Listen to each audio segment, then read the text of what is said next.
I had somebody saying that you should not look at the rear mirror. I want to encourage you to continue looking at the rear mirror, because the inventor of the motor vehicle was not mad by putting the rear mirror.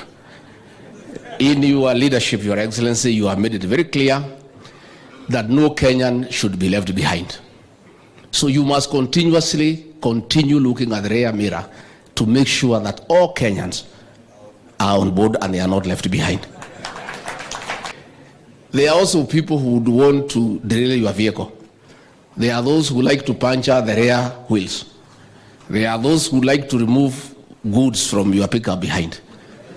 You must continuously look at the rear mirror and the side mirrors, so that anybody who may want to derail your vehicle, you are ahead.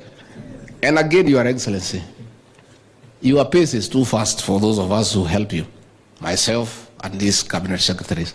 Sometimes you are too fast, you leave us behind. So continue looking.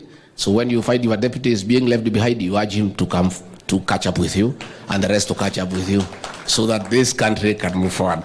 With those few remarks, let me request you to be upstanding and help me to usher in our leader, the President of the Republic of Kenya.